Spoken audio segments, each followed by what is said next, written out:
Mondal's Cooking.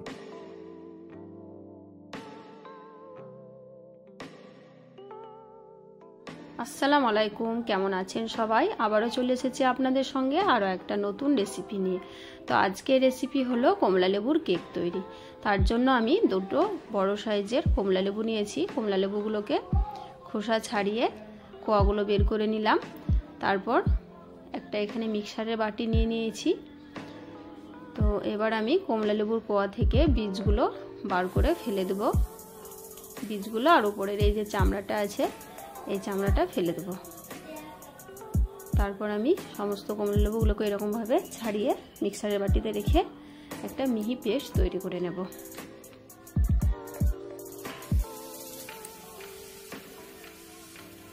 তো মিহি paste তৈরি করা হয়ে গেছে, এই দেখুন।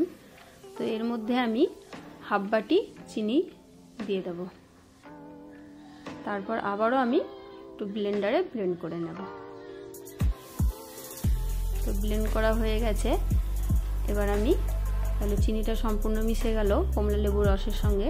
এবার আমি একটা বড় বাটি নিয়েছি, বাটিটার মধ্যে ঢেলে দিলাম।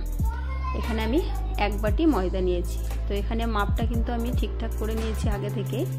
তো এক বাটি ময়দা পুরোটাই দিয়ে দেবো। তো একটা চালনির সাহায্যে চেলে নিচ্ছি।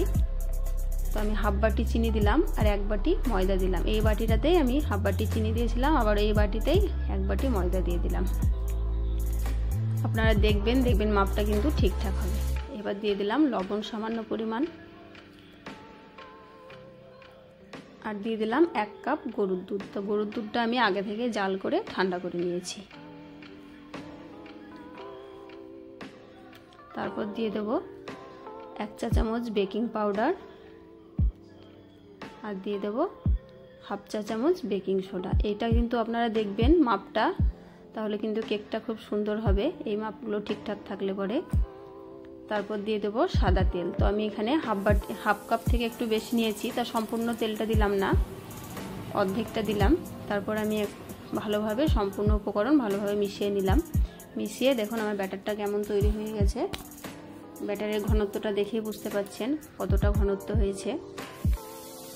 তো এবার আমি এখানে একটা অ্যালুমিনিয়ামের বড় বাটি নিয়ে নিয়েছি, আর ওই বাটির মাপে একটা কাগজ কেটে নিয়েছি। তো এবার আমি যে তেলটা রেখেছিলাম ওই তেলটা বাটিটার তলায় একটু বুলিয়ে দেব, আর আমি যে কাগজটা রেখেছিলাম এবার ওটা আমি দিয়ে দেবো। ওই কাগজটার উপরে আমি একটু ভালোভাবে মেখে দেব। তারপর আমি যে মিশ্রণটি তৈরি করে রেখেছিলাম সেটা ঢেলে দেব। তো দেখুন ঢালা দেখে নিশ্চয়ই বুঝতে পারছেন ঘনত্বটা কেমন করতে হবে, কেকের ঘনত্বটা। এবার আমি হাতের সাহায্যে একটু ঠুকে ভেতরের হাওয়াটা বের করে দেব।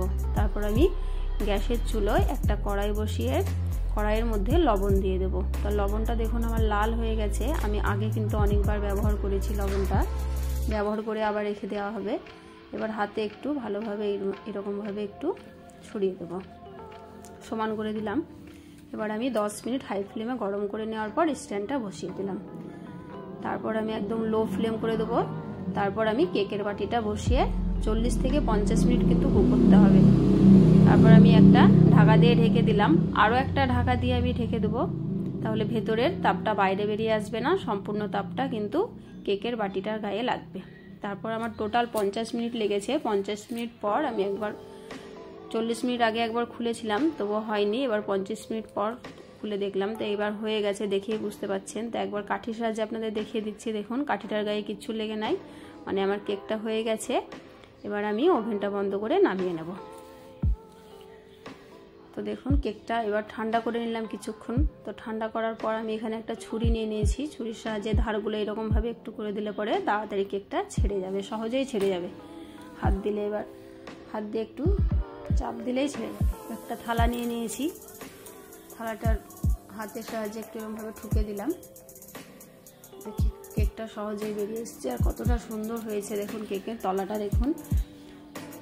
তো এবার আমি কেকের কাগজটা ছাড়িয়ে দেব। তো এই কেকটা বানানো খুবই সহজ, এটা যে কেউ বানাতে পারবে। এটা দেখলে পরে যে কেউ কিন্তু সহজেই বানিয়ে নিতে পারবে। তো দোকানে না কিনে কিন্তু বাড়িতে কিন্তু আপনারা সহজে বানিয়ে নিতে পারবেন কম খরচে। তো মাশাআল্লাহ আমার কেকটা কতটা নরম আর কতটা স্পঞ্জি হয়েছে দেখেই বুঝতে পাচ্ছেন, নরম তুলতুলে। তো আপনাদের কেটে দেখাচ্ছি, এই দেখুন কাটা দেখে নিশ্চয়ই বুঝতে পাচ্ছেন কতটা স্পঞ্জি হয়েছে, একদম নরম তুলতুলে। তো আমার এই কেকের রেসিপি কেমন হয়েছে আমাকে কমেন্ট করে জানাবেন, ভালো লাগলে একটা লাইক দেবেন, আর এরকম ধরনের আরও নতুন নতুন রান্নার রেসিপি পেতে আমার চ্যানেলটিকে সাবস্ক্রাইব করবেন। ভালো থাকবেন, সুস্থ থাকবেন, আল্লাহ হাফেজ।